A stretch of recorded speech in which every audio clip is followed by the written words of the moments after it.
It was a crisp autumn evening when Rachel first noticed something strange as she stood on the porch, sipping her chamomile tea, waiting for her golden-coated Labrador pup, Milo, to return from his usual twilight wander in the backyard.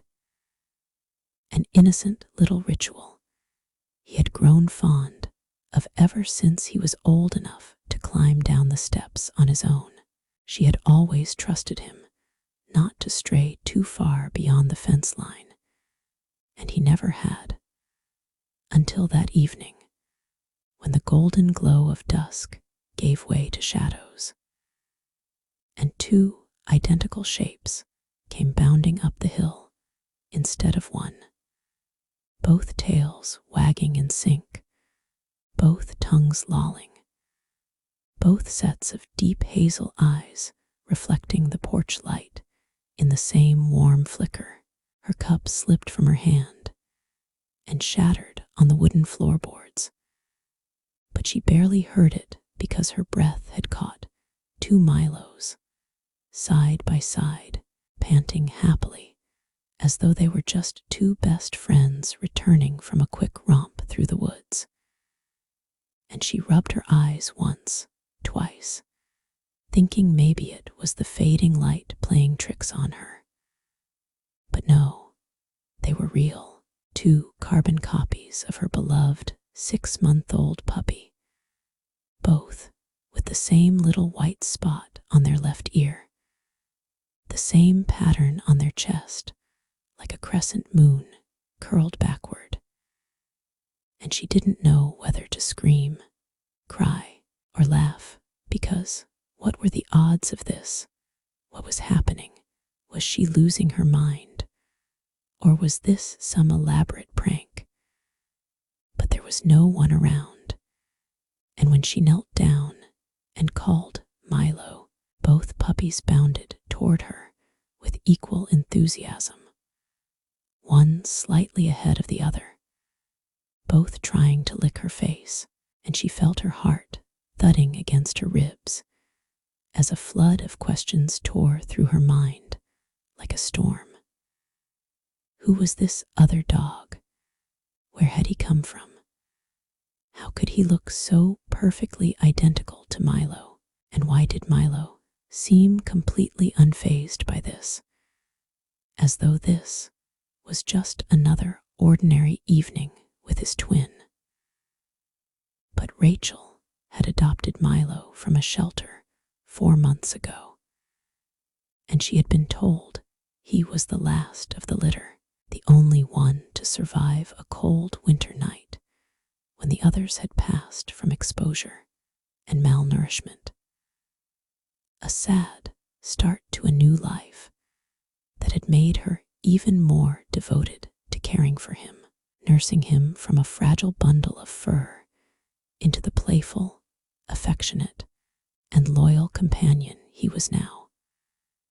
And yet here stood another version of him, slightly leaner, his coat a bit rougher, his eyes darting a little more alertly than Milo's calm, content gaze.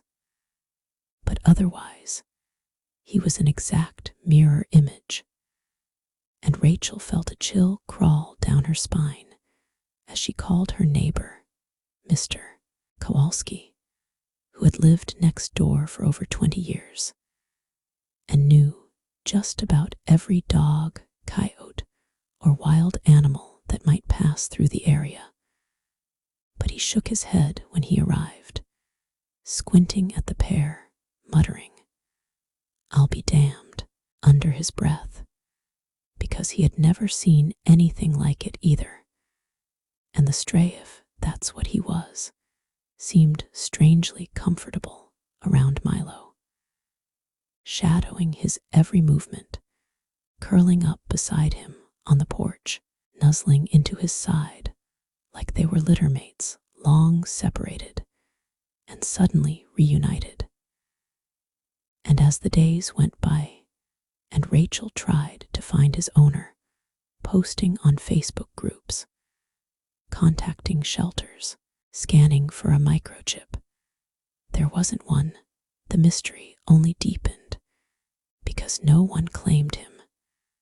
No one recognized him. And more unsettling still, both dogs responded to the name Milo, and it was almost like they were linked by something more than just blood. A kind of shared rhythm in how they moved and played, taking turns chasing the same ball, mimicking each other's barks, even sleeping in identical curled-up poses, with noses tucked under tails. And Rachel began to wonder if she had stepped into some bizarre alternate reality where dogs could clone themselves. But of course, that was nonsense, wasn't it? And then, one rainy morning, while drying the pair off with towels at the door, her fingers brushed against a small, hardened bump on the stray's side that wasn't present on her Milo, and that was the first real clue that something was off beyond the obvious. So she made a vet appointment, bringing both dogs in to be examined together, explaining the surreal situation to Dr.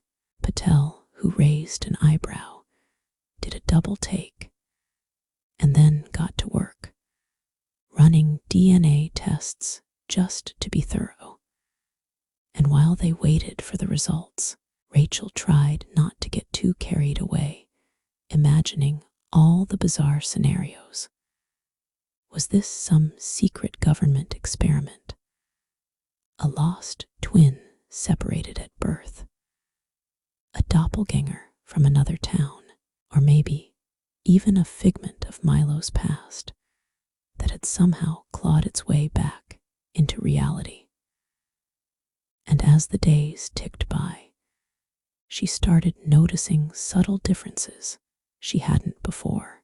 The stray, whom she'd begun calling Shadow, was slightly more cautious, always checking the perimeter of the yard before lying down, flinching at sudden noises, and refusing to eat unless Milo ate first, behaviors that made her think he'd grown up in a much harsher environment, perhaps abandoned or raised in a feral setting.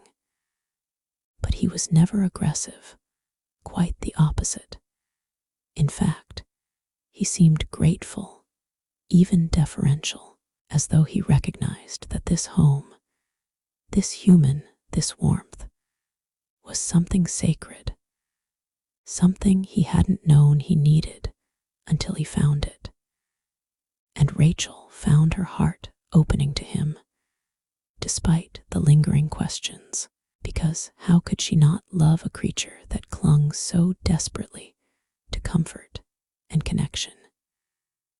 And when the call finally came from the vet's office, a week later, her hand trembled as she picked up the phone, the room spinning slightly as Dr. Patel calmly explained that the DNA test results were in. And yes, they were brothers. Not just siblings, but identical twins from the same litter. A genetic match down to the last allele. And Rachel sat down slowly, her knees weak, because how could that be? She had been told only one puppy had survived, the rest lost in a cold snap that swept through the shelter's rural intake facility before they could be moved to warmth.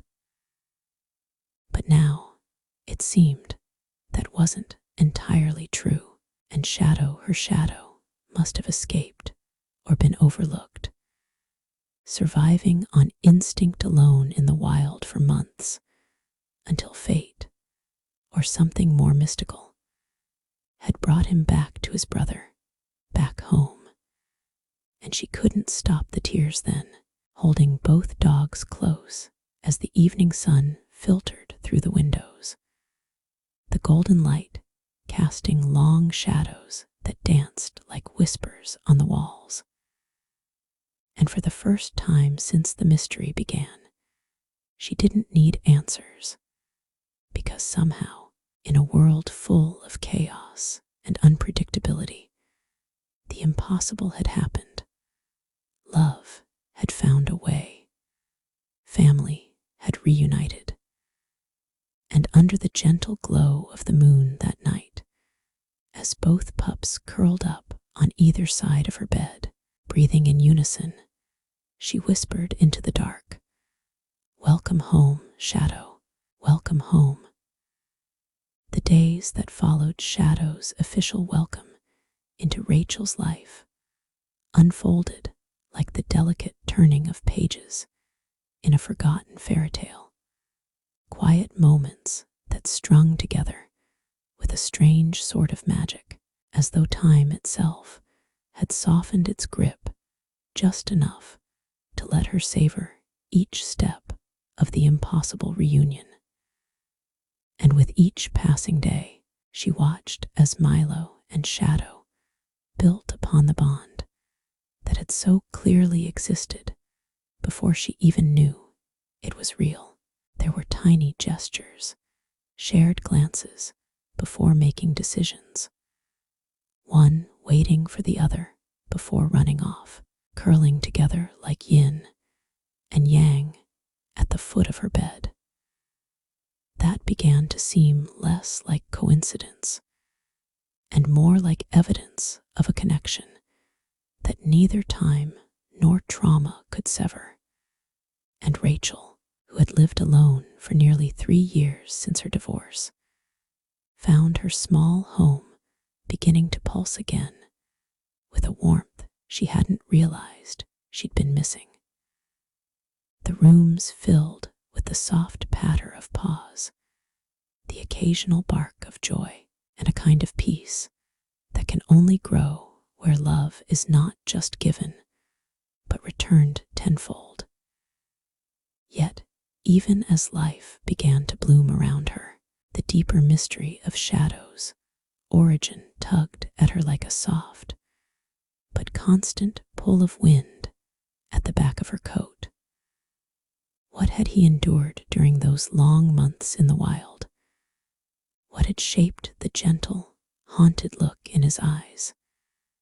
And why, when thunder rolled through the hills one stormy evening, did he cower, not just in fear, but in what could only be described as memory, his whole body trembling in a way that made Rachel's chest ache, as she wrapped him in a blanket and whispered comfort into his fur. Realizing this wasn't just fear of noise, but something deeper, something lived. And as the thunder cracked overhead, Milo stayed beside him, nuzzling him as if trying to anchor him to the present, to remind him that the past was over. And Rachel made a silent promise that night to find out the truth, not just for herself, but for Shadow, who deserved to have his story acknowledged. And so she began digging, calling back the shelter where she'd adopted Milo, and pressing for more details, speaking with new staff who hadn't been there that winter, chasing names through out-of-service numbers and half-deleted email threads, until she tracked down one of the old volunteers, an elderly woman named Darlene, who now lived 2 counties over. And it was Darlene's voice, thin and crackling over the line, that gave the first real answer. "Yes," she said. "There were 5 pups in that litter. I remember, because we thought they wouldn't make it. But I could have sworn, after the storm, I saw 2 little bodies move. But there was so much going on. We were trying to save the whole kennel. I think one of them ran off. I always wondered what happened to him." And Rachel sat in stunned silence. the pieces clicking into place with a slow, dreadful grace, like the slow fall of dominoes, and she thanked Darling before hanging up and sitting on the floor between the two sleeping dogs, her hand resting on both of their backs, heart caught between sorrow and awe at the sheer resilience of life. Because somehow, in the midst of chaos and neglect, Shadow had found his way back, not just to safety, but to family. And yet that night, as she dreamed, Rachel saw something strange in her sleep, a forest thick with fog, and two puppies stumbling through the underbrush, one limping slightly, the other pressing close to him as if guiding him along. And when she woke, gasping, the dream lingered in her chest like smoke, and she couldn't shake the feeling that it had been more than just her imagination. That perhaps, in some inexplicable way, Shadow was sharing pieces of his memory with her, or maybe her heart had become so attuned to his pain that it was beginning to fill in the blanks with empathetic clarity. And so she followed the thread further, returning to the edge of the forest near the shelter's old intake location, now abandoned, a decaying relic of a time no one wanted to remember. And she walked the trails with Milo and Shadow on either side of her, the three of them moving in sync beneath the quiet hush of trees. And it was there, at the edge of a dried-up creek bed, that Shadow froze, his body rigid, ears perked, tail tucked low, not in fear, but recognition. And he slowly stepped toward a crumbling piece of rusted fencing, buried beneath leaves, sniffing at the earth, as if tracing a scent from long ago.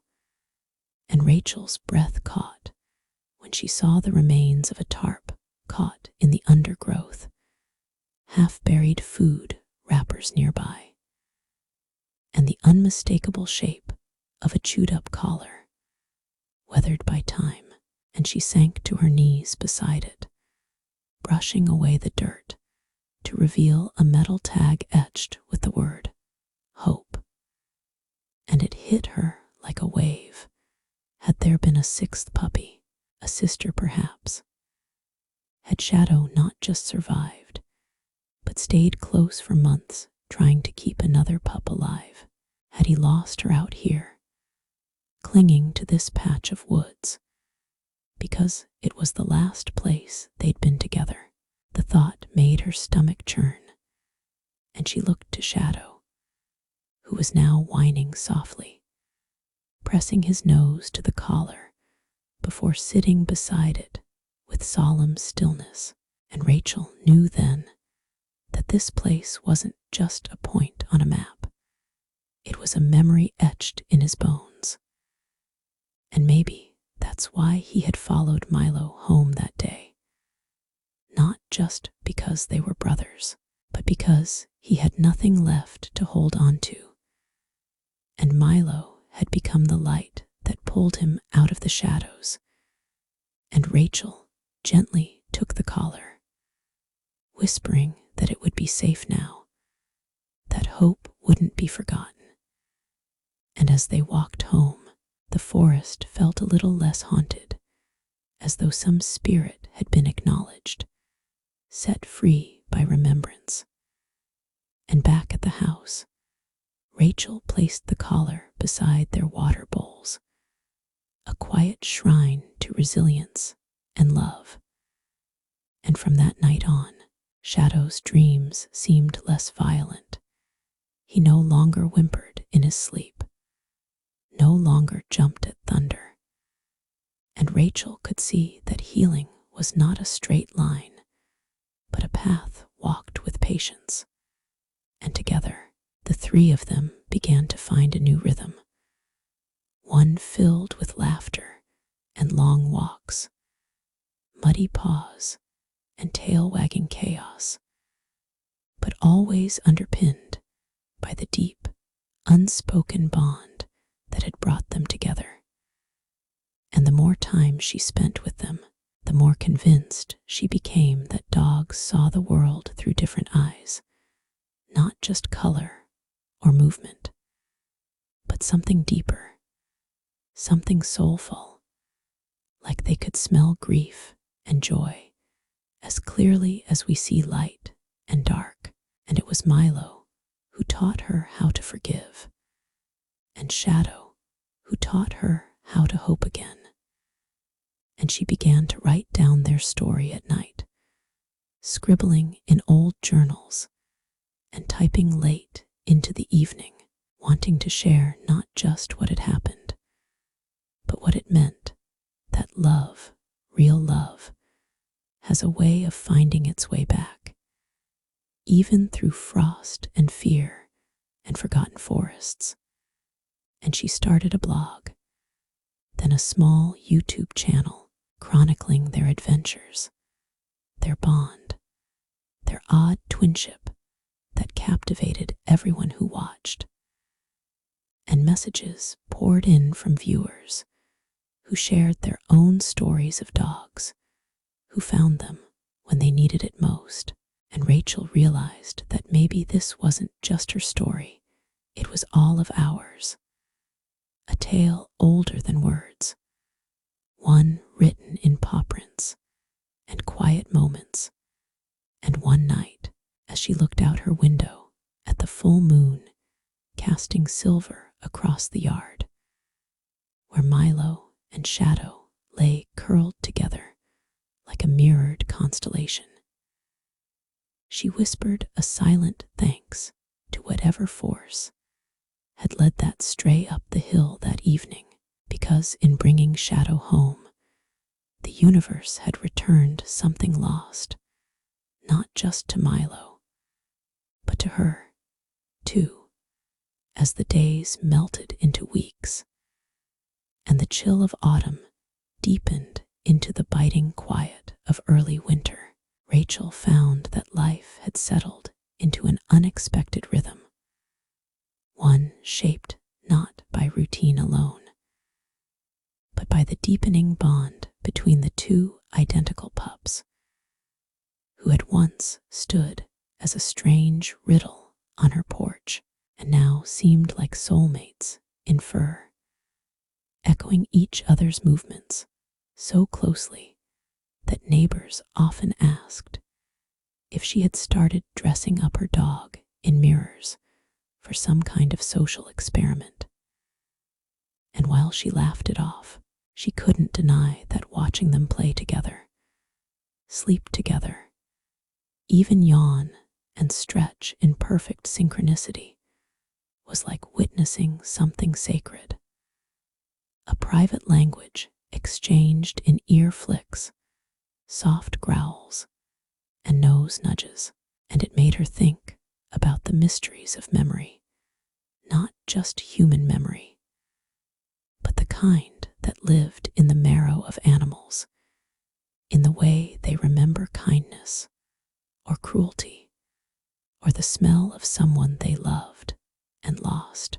And she often caught herself watching Shadow when he thought no one was looking, the way his eyes would scan the treetops as if searching for a forgotten signal, or how he sometimes sat facing the moon, head tilted slightly, body still as stone, like he was listening to a voice no one else could hear.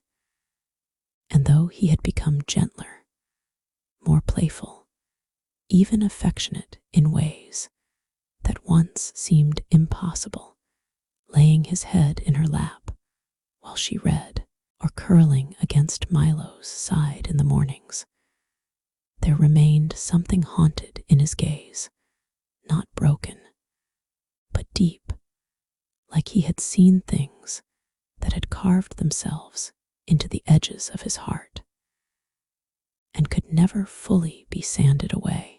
And Rachel, once considered herself just a casual dog lover, now found herself utterly devoted to understanding these creatures who had come into her life not just to be pets, but teachers, mirrors, messengers of something greater than words. And so she read, she researched.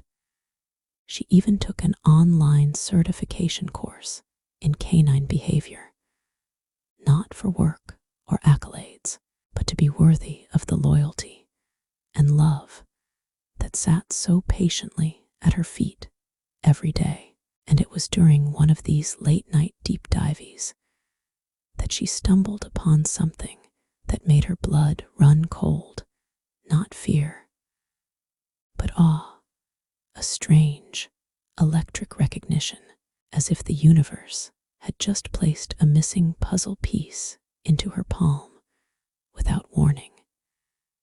And it came from an obscure article on feral dog behavior, buried deep in an animal rescue forum written by a field worker who described a rare phenomenon where littermates, once separated, could maintain what she called empathic echoes, instinctual connections that allowed them to sense one another across great distances, often leading to what seemed like impossible reunions.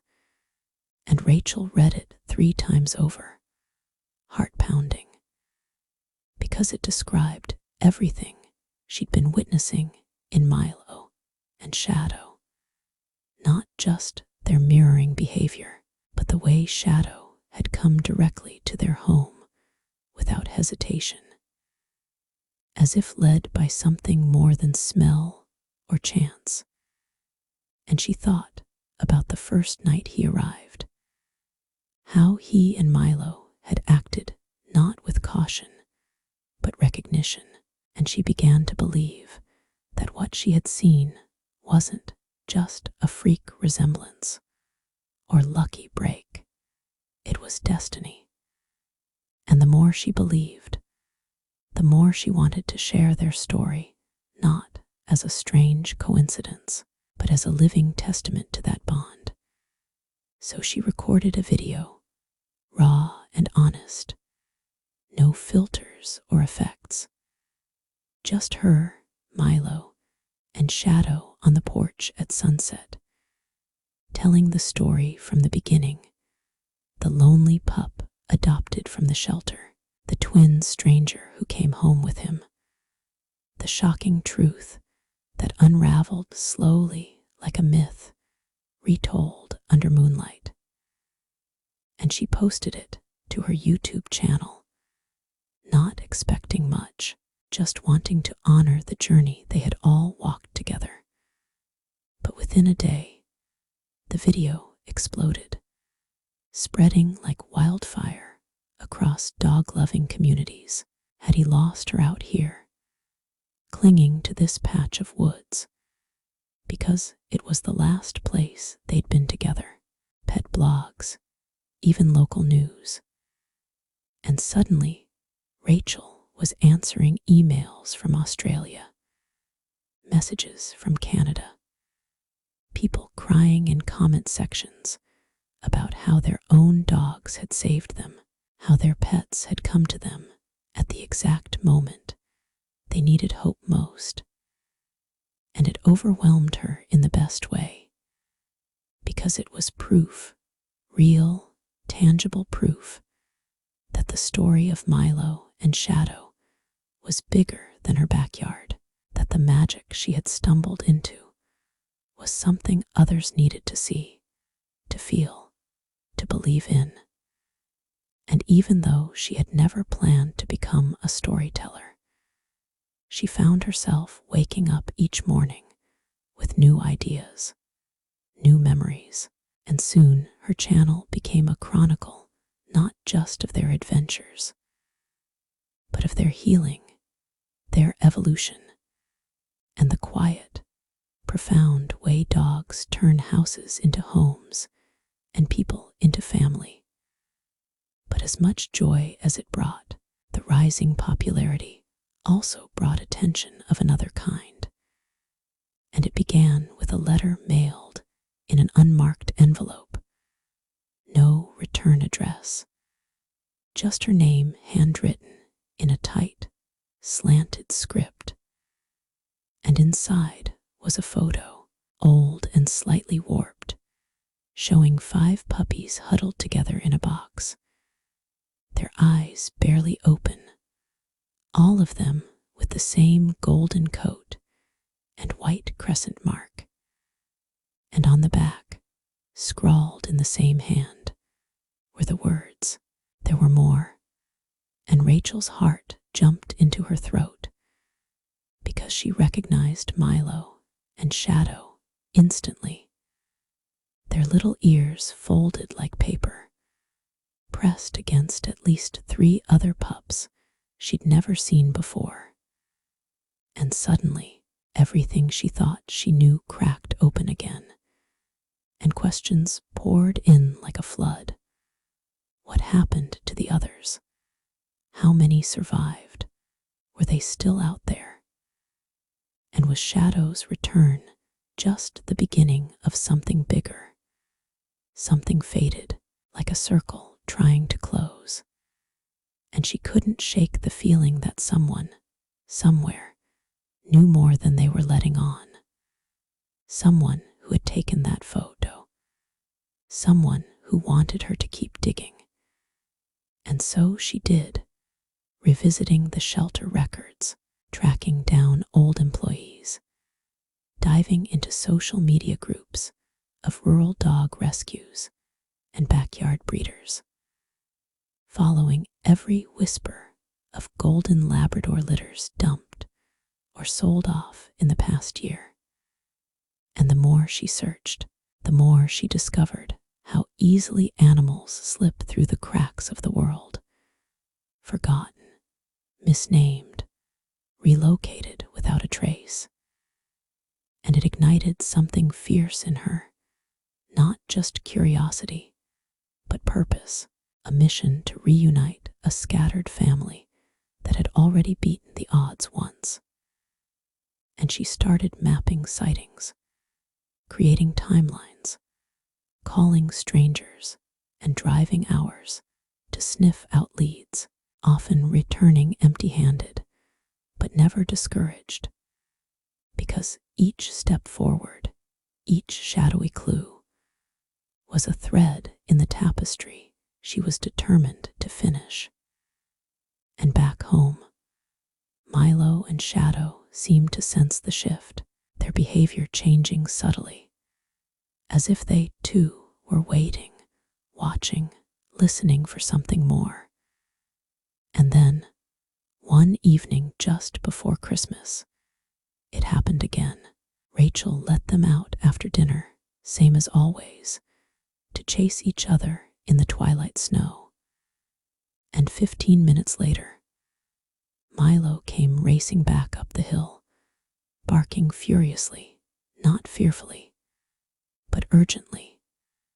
And when she rushed outside, flashlight beam sweeping across the yard, she saw a shadow halfway down the hill beside the creek, tail wagging low, cautiously approaching a small, muddy figure crouched beneath the trees.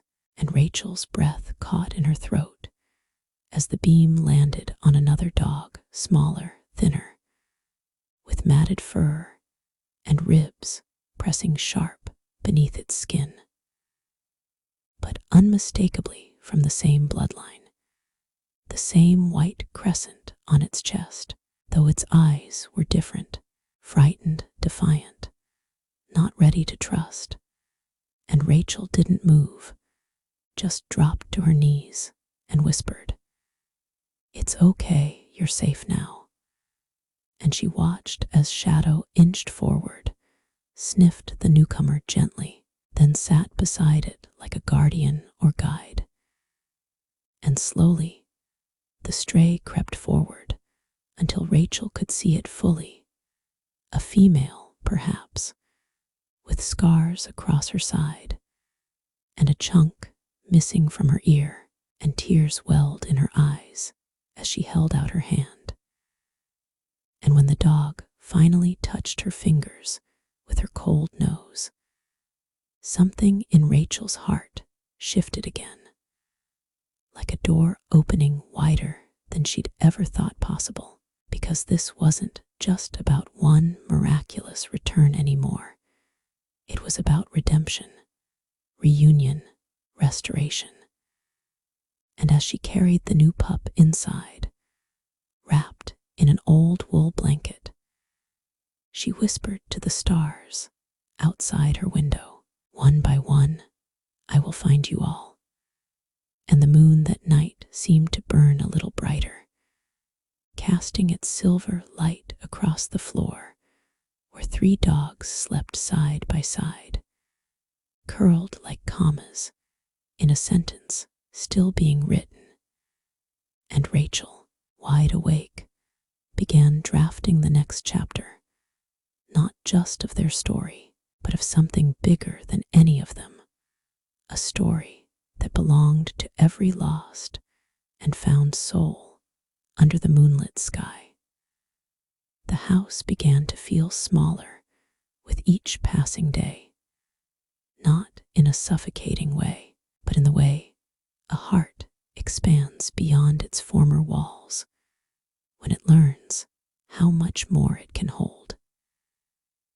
And as Rachel found herself waking to 3 pairs of eyes blinking at her from the foot of her bed, 3 wagging tails thumping in gentle rhythm like a heartbeat set to joy, she knew with absolute clarity that life had changed forever, not because she had planned it, but because love had slipped in uninvited, unannounced, and decided to stay, reshaping every room, every moment, and the newest arrival, whom she began calling Luna, for the crescent-shaped white spot on her chest that reminded her of a sliver of moonlight was slower to trust, her gaze often darting to the door as if expecting someone to return or something to go wrong.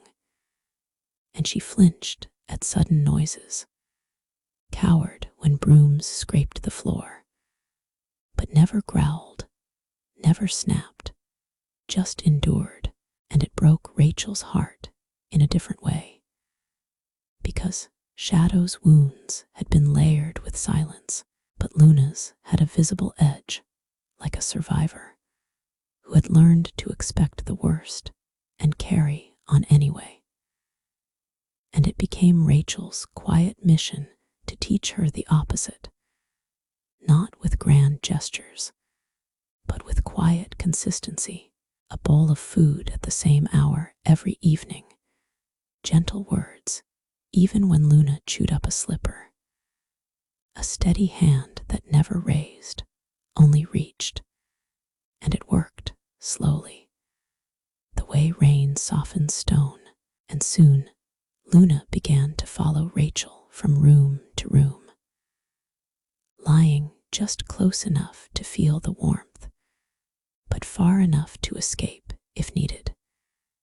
And Milo, the ever-golden-hearted firstborn of the family, took her under his wing, or rather his paw, with the same sweetness he had shown to Shadow, though he seemed to understand that Luna needed a gentler approach, and he'd simply sit nearby, tail wagging in low, soft swishes, glancing over only occasionally as if to say, "I'm here when you're ready." And over time, their bond bloomed not in fireworks, but in quiet glances, and shared naps on the couch, and Shadow, perhaps the most surprising of them, all began to show signs of protectiveness, not in the loud, barking sort of way, but in positioning himself between Luna and the front door during storms, or nudging her toward Rachel when she hesitated before crossing thresholds. as if reminding her, it's safe now. And all of this unfolded while the world outside continued to take notice of their story. The original video now having crossed 1 million views, drawing interviews and sponsorship offers, even a documentary pitch, which Rachel politely declined, not out of fear or modesty, but because she felt this story still had chapters yet unwritten, and she wouldn't sell it while the ink was still wet. But she did start documenting more actively, uploading videos, not just of Milo and Shadow anymore, but now of Luna's slow transformation, time-lapse compilations of her tail beginning to wag, of her learning how to play tug-of-war, of the first time she curled up beside Rachel's feet voluntarily. And the comments flooded in with stories of dogs rescued from highways and heartbreak, of canine siblings found years apart, of the ways animals heal us by letting us heal them. And it gave Rachel fuel to keep searching, because every night she lay awake wondering how many more were out there, how many pieces of this family still walked the world believing they were alone. And then, one icy January morning, a call came from a rescue in Kentucky, a woman named Becca, who had stumbled across the channel after a client showed her the video. And she claimed she had taken in a dog 6 months ago that matched the description, a quiet male with a crescent mark, abandoned behind a motel, and too scared to bark for the first week. And Rachel's heart leapt, her breath catching in her chest, and she asked a flurry of questions, demanded photos, and when they came through her inbox, blurry, but clear enough to see that familiar white arc on his chest, she felt like crying. Because it was unmistakable, another sibling found alive and waiting. And within 48 hours, she was on the road, Shadow and Milo in the backseat, Luna staying behind with her neighbor and new best friend Emily. And the drive was long, winding through snow-covered highways and sleepy towns. And as they neared the small rescue building, a modest cabin on the edge of a pine forest, Shadow began to whine, not in fear, but with a strange restlessness, pacing in the back, ears perked, tail twitching, and Rachel felt it too, like the air was heavier somehow charged. And when they arrived, the staff led them around back to the fenced run. And there he was, a scrappy, lean pup with dull eyes that lit up the moment he saw Shadow. And what followed was nothing short of a miracle. Shadow bounded forward, yipping in a way Rachel had never heard before, almost like a song. And the strange dog stood frozen for a moment, then launched himself across the yard, and the two collided in a flurry of tails and paws and sounds that didn't resemble barking as much as reunion. And they played like puppies again, like time had peeled away the months and fear and hunger, and all that was left was pure, undeniable joy. And Rachel could barely breathe as she watched them tumble and nip. And when the staff brought her the paperwork, she didn't hesitate. She signed, she paid, she cried, and she named him River for the way he had flowed back into their lives after being cast adrift.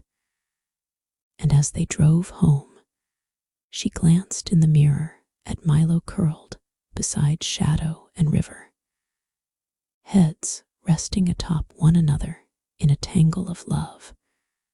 And she whispered, "We're coming. Luna, your brothers are bringing you another piece of the moon." And when they returned, Luna at first didn't know what to make of River, who was more cautious than Shadow, but less traumatized than she had been. And their first meeting was a quiet one, no bounding reunions, no dramatic sniffing, just a mutual circling, soft snorts, a shared look. And then Luna lay down and let River curl up beside her, and Rachel knew then that even without fanfare, family had been recognized.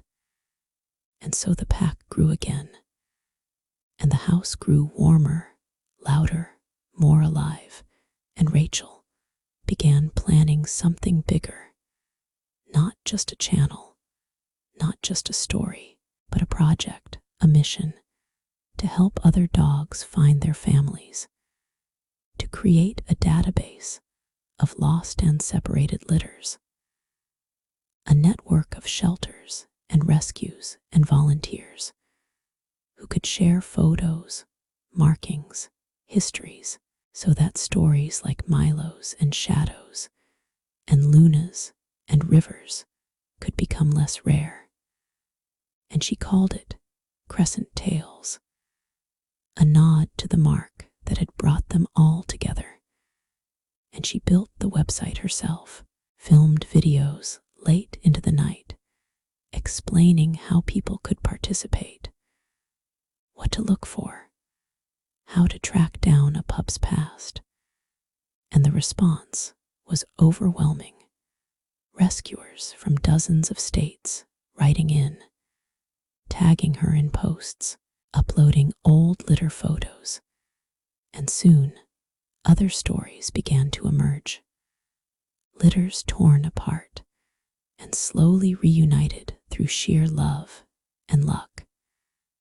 And it felt like witnessing a revolution, not of politics or power, but of purpose, of people remembering that dogs aren't disposable or interchangeable.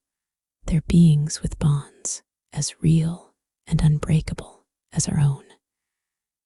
And through all of this, Rachel remained grounded by the rhythm of her little family, now 4 strong, each with their own scars and gifts. And the nights they all piled onto the bed, awkward and chaotic, and full of pause in faces, were the ones she loved most, because they were whole in ways no one could take from them again. And yet, there was always that lingering thought, were there more? Was the photo in the envelope the full picture? Or just part of it? Were there still siblings wandering the world, wondering why they dreamed of forests and snow and crescents on their chests? And if they were, would love guide them home too? Winter began to loosen its grip on the land, not in a sudden flourish, but in quiet, gradual surrenders, the crunch of thawing earth beneath boots, the soft drip of icicles giving way to sunlight. And Rachel found herself walking more often now, not just around the property, but into the nearby woods, with the 4 dogs trotting beside her like guardians of an ancient tale, their bodies in harmony with the rhythm of the land, as if something in their bones remembered this place before they had ever set foot or paw on it. And the walks became more than exercise. They became rituals, silent conversations between the natural and the spiritual. And though she didn't believe in much before this all began, Rachel now found herself whispering thanks to trees, leaving small offerings of apple slices and breadcrumbs near the base of certain moss-covered oaks. Because it felt right. Because something about the path she was on felt blessed, protected, even guided, and sometimes she'd catch the dogs pausing mid-trail, their noses twitching toward something unseen, ears forward like they heard whispers between the wind gusts. And in those moments, she swore the world stilled around them, not out of fear, but reverence, like the woods were watching, waiting, and she would simply stand there with them, breath visible in the air, heart full of wonder and awe. And it was during one of these walks, a cool morning where the sun was just beginning to paint the frost gold, that she noticed Milo's odd behavior, not panic, not aggression, but intent, nose low to the ground, moving with a purpose she hadn't seen since that first day he brought Shadow home. And the others followed him instinctively, the pack falling into formation without a single command.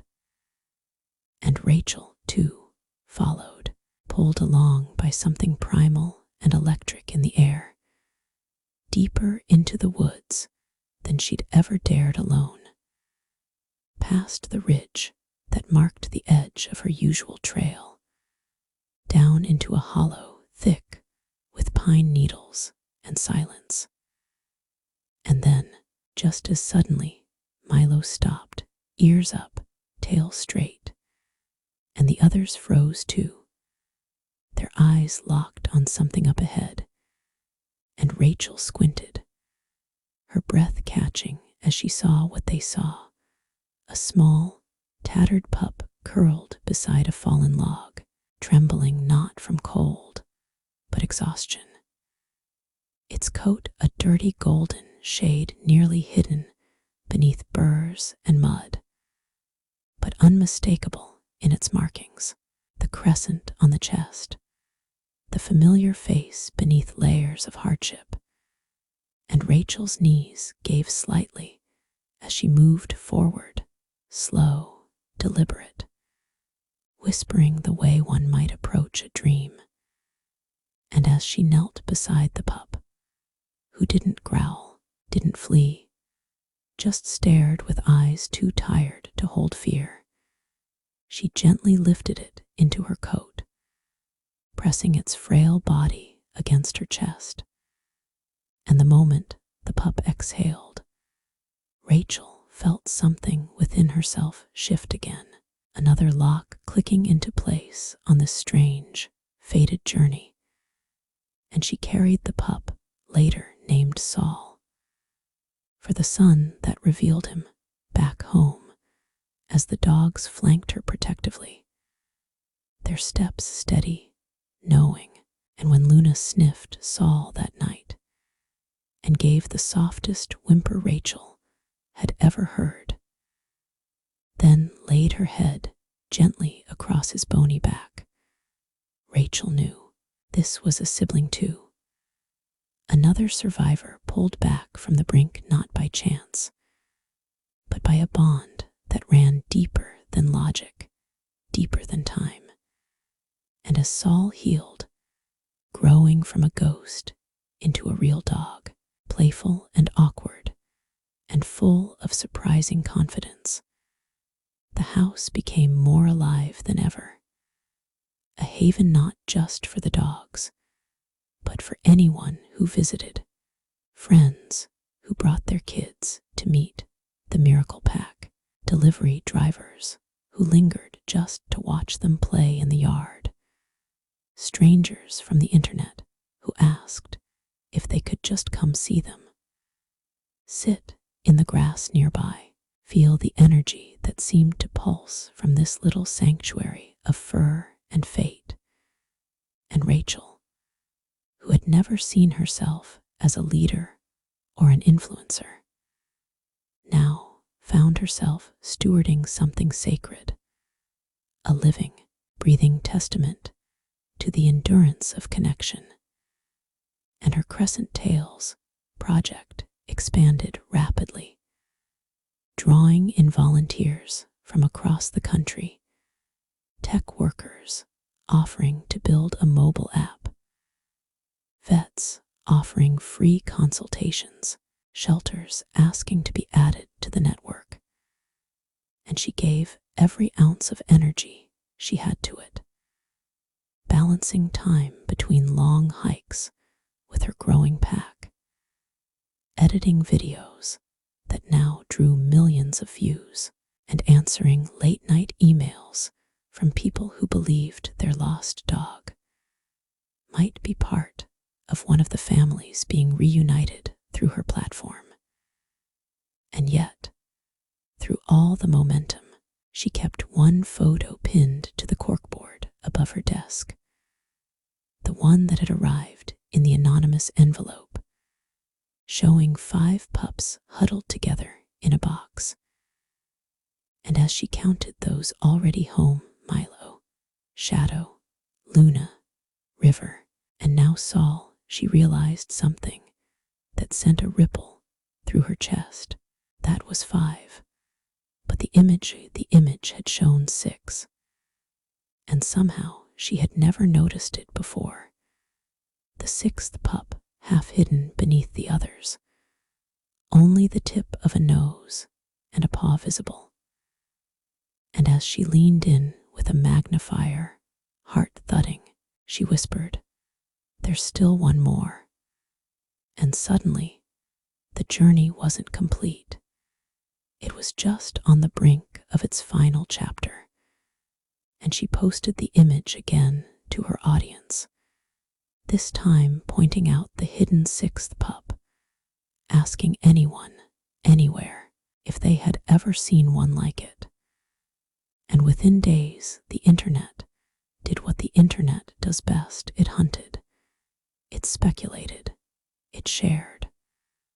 And among the flood of messages, one stood out. A photo sent by a school teacher in Vermont. Was the photo in the envelope the full picture? Or just part of it? Were there still siblings wandering the world, wondering why they dreamed of forests and snow and crescents on their chests, showing a dog curled on a snowy windowsill at her farm, brought home after being found injured near a set of train tracks. A dog she had called Echo because of the way he responded when her other dogs barked, like he was mimicking them, learning not by instinct but by resonance. And Rachel's breath caught as she opened the image. It was him. She knew it instantly.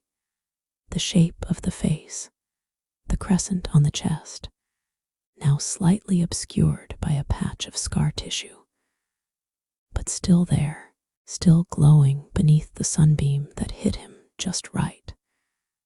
And without hesitation, she contacted the woman, explained everything, and though the teacher was kind and cautious, understandably hesitant to give up the dog she had come to love, she agreed to a visit, to let Rachel and the rest of the pack meet Echo and see for themselves what fate had planned.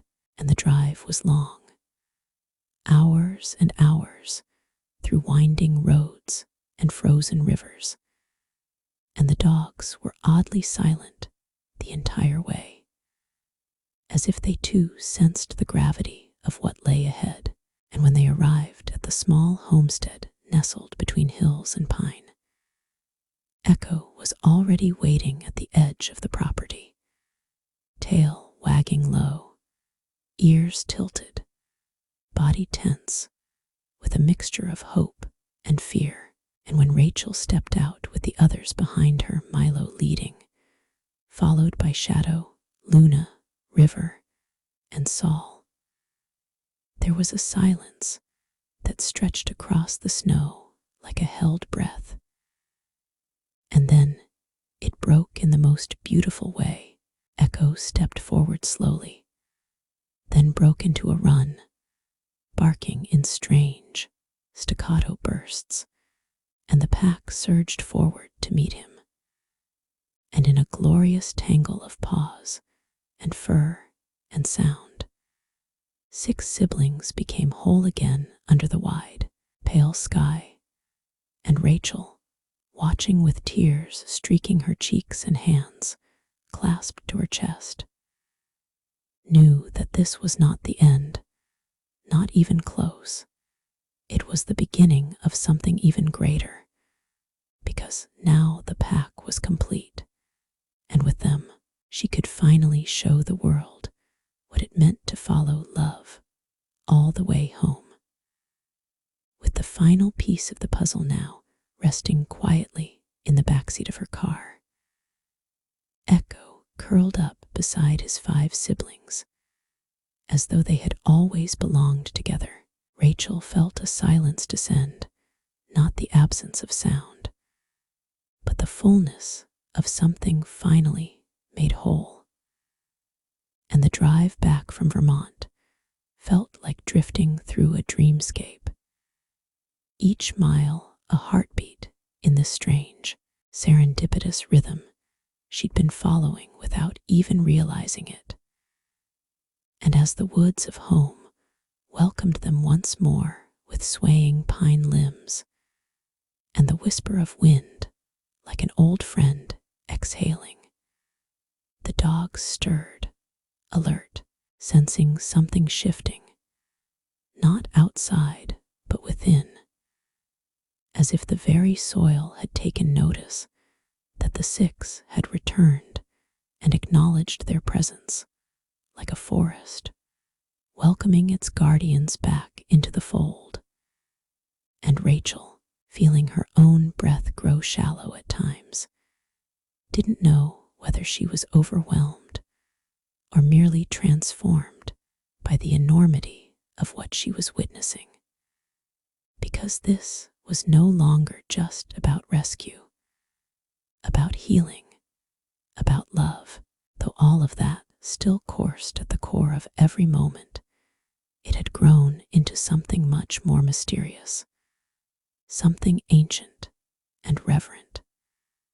And though she couldn't name it yet, she could feel it in the way the pack now moved as one, no longer just siblings, but a unit, fluid and magnetic, responding to the world with a quiet synchronicity that made even visitors stop mid-sentence to marvel at how the dogs would rise together, turn together, sometimes even pause mid-step to glance at the same shadow, as though listening to a voice Rachel could not yet hear. And it was in those days, as spring began to bleed through the frosted mornings and bloom at the edge of the forest trail, that Rachel began to sense something else, the pull of memories that weren't hers, moments that surfaced unbidden while she watched the dogs play, like flickers of dreams from a different life, a flash of fur beneath moonlight, the sound of distant howls echoing through time. And once, while lying in bed with all 6 piled around her like furry constellations, she swore she heard a voice, not aloud, but within, gentle, feminine, and ancient, whispering, "They've returned to where they began." And when she sat up in panic, heart hammering, all 6 dogs were awake too, not barking, not alarmed, but alert, eyes glowing in the low light as though they'd heard it too. And after that, the dreams came more often, images of a stone circle deep in the woods, of paw prints pressed into earth older than history. And though she didn't fully understand it, she felt guided, compelled to follow the thread. And so one afternoon, with the sun filtering through the branches like soft gold, and the pack moving beside her in perfect silence. Rachel set off without a trail, following only her instinct, deeper into the forest than ever before, past the ridge, beyond the hollow where she had found Saul, into a part of the land she didn't recognize, yet somehow felt known by. And after nearly an hour of walking, of twisting paths and mossy clearings, she found it, a hidden grove encircled by ancient stones, each one weathered by centuries, some cracked, some leaning, but all arranged in a perfect spiral pattern, leading to a central stone that bore a symbol, a crescent moon, flanked by 6 small paw prints etched so deeply into the surface it couldn't have been mere erosion. And Rachel fell to her knees as a wave of emotion surged through her, not fear, not sadness, but awe, as if she had stumbled upon a sacred place whispered about in legends long forgotten.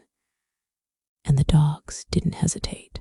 They moved to the stones and lay down, each choosing a space between them with eerie precision, as if the formation had been made for them. And when Echo took his place beside Saul, completing the circle, a sudden breeze lifted through the grove, carrying with it the sound of distant howling, not threatening, but mournful and proud, and echoing across the wind like a memory-made sound. And in that moment, Rachel realized she wasn't just part of their story. They were part of something much older, a living legend playing itself out once more through this reunion. And that night, back at the house, she began digging through old town archives, poring over local folklore, searching for any mention of the stone circle, the crescent symbol. And as days passed and clues emerged, old newspaper clippings, fragments of local native stories passed down through generations, references to the Moonborn Pack, who would return in times of great imbalance to protect the sacred balance between nature and mankind. Rachel's disbelief gave way to fascination, and then belief, because how else could she explain the dreams, the synchronicity? The 6th dog hidden in a photo that had found her before she even knew to look. And so, with a heart full of wonder and a mind now open to possibilities she would have laughed at just a year ago, she began to document the mystical side of their journey on her channel, careful not to lean into fantasy, but presenting it as it unfolded, the strange grove, the symbols, the dreams that became shared visions. And the response was overwhelming. Messages from all over the world began pouring in. People who had dreamed of the circle, of crescent-marked dogs, of voices in the forest calling them home. And it became clear that this story was no longer just hers to tell. It was a collective myth reawakening. And through it all, the pack remained her anchor, her teachers, her companions on this extraordinary journey, each day revealing more of their individual personalities. Milo, the eternal optimist and peacekeeper; Shadow, the quiet observer who noticed what others missed; Luna, the empath who could sense pain in others and respond with comforting presence; River, the cautious strategist, always thinking 3 steps ahead; Saul, the playful soul who brought joy to every room, and Echo, the bridge between worlds, attuned to sounds and frequencies no one else could hear. And Rachel realized they weren't just a pack. They were a chorus, a living harmony.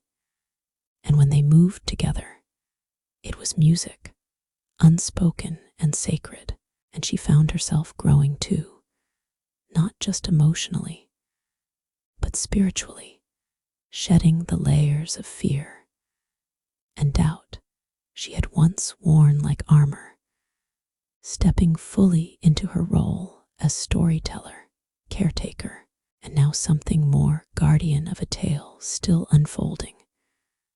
A myth brought to life in fur and fang and moonlight.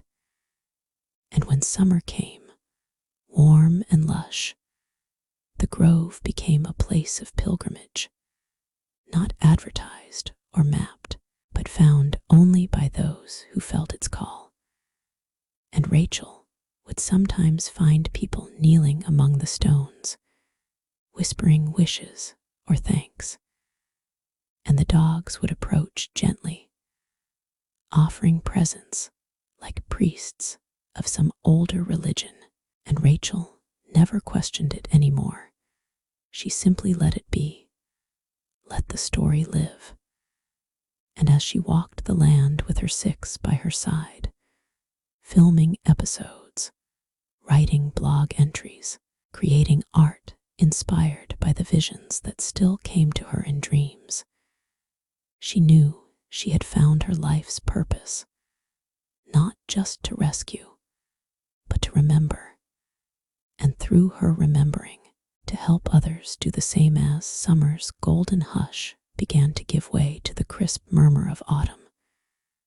The days on the land seemed to stretch and breathe with a new rhythm, not hurried, not tense, but ripe with meaning, as if the forest itself had been waiting for this very alignment of fate and fur.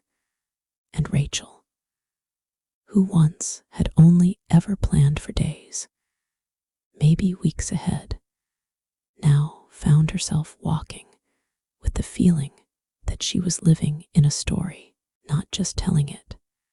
And the world she knew had grown deeper, fuller, richer, with every heartbeat shared among the 6 once stray dogs, who now moved like sentient stars around her. Still themselves, still pups who wrestled in grass and barked at squirrels, but also something more, guardians, witnesses, maybe even messengers. And she knew deeply and certainly that their journey wasn't just about reunification or love or even fate, but about returning something ancient to balance. And this understanding grew not in one moment, but gradually, through hundreds of little synchronicities, the way Echo would sometimes stare at the moon and hum not a bark, not a whine, but a resonance that set Rachel's bones humming too. Or the way Luna would press against the leg of a visiting veteran who hadn't spoken in weeks, only to have him kneel and cry, whispering, "She knew, she knew." Or the night Saul stood in front of a young girl with autism and gently licked her hand until her eyes lit up for the first time in months, her fingers finding his fur like he was the key to a locked door. And it was these miracles, wrapped in fur and instinct, that drew attention from far and wide, not just from curious strangers or internet fans, but from scientists, shamans, behaviorists, and even documentary filmmakers who begged to record what was happening. Yet Rachel, though no longer skeptical, still protective of her family, said no to most of them, choosing instead to document it all herself with a quiet honesty that didn't explain away the mystery, but honored it. And so her channel grew, not for its flashy edits or shock value, but because people felt something when they watched, a remembering, a tug on something buried deep inside. And this connection became a movement, not officially, not even labeled, but real, a global awakening to the bonds between human and canine, between soul and soil. And as her inbox filled with thousands of messages from people sharing dreams of crescent dogs, or stories of strays who saved lives, or synchronicities they couldn't ignore, Rachel began to see a pattern forming, a resonance that echoed across space and story. And it led her back to the grove more and more often, where the stones stood like sentinels, and the air held an electric stillness. And it was there, one dusk-tinged evening, with all 6 dogs lying silently in a circle, that she heard the voice again, clearer this time, woven not in English or any language, but in understanding. And it said, "The moon is the door, the synchronicity." The 6th dog hidden in a photo that had found her before she even knew to look. You are the key. The pack is the bridge. And then the wind shifted, and the world felt sharper, and Rachel realized that something was coming, something final, not an ending in a sad way, but a completion, like a song reaching its last, soft note. And that night, the dreams came stronger, visions of the earth opening, of light pouring from the grove, of wolves running through stars and dogs, watching them with knowing eyes. And in the days that followed, she found herself waking earlier, walking longer, feeding the dogs with a kind of reverence, hugging them each night a little longer, sensing it too, the shift, the hush before a storm or a revelation. And then, one night, as the full moon rose fat and golden above the tree line, casting shadows like silver ghosts across the yard, the dogs began to howl, not frantically, not fearfully, but in harmony, one by one, a chord of sound so rich and resonant that it vibrated through the walls of the house and into Rachel's chest. And she stepped outside barefoot, robe wrapped tight, heart trembling not with fear, but anticipation. And the moment she stepped onto the grass, the dogs stopped, turned, and looked at her as one, their eyes glowing not with reflection, but with purpose. And then, without a word or bark, they turned and began walking toward the woods. And Rachel followed, knowing, just knowing, that this was it, the moment they'd been building toward. And the forest welcomed them again. The path somehow lit by moonlight where no beams should reach, and the trees stood still, not a breeze to stir them, as if they too were holding breath. And when they reached the grove, it was as though the stones themselves were humming, vibrating gently, and the dogs took their places once more, perfectly spaced, forming that sacred spiral that now pulsed with soft light. And Rachel stood in the center, breath shallow, heart full. And then everything shifted. The world blinked, or rather opened, and a wave of warmth passed through her, and she saw them, wolves, hundreds of them, made of mist and starlight, padding silently around the edges of the grove, watching, their eyes ancient and kind.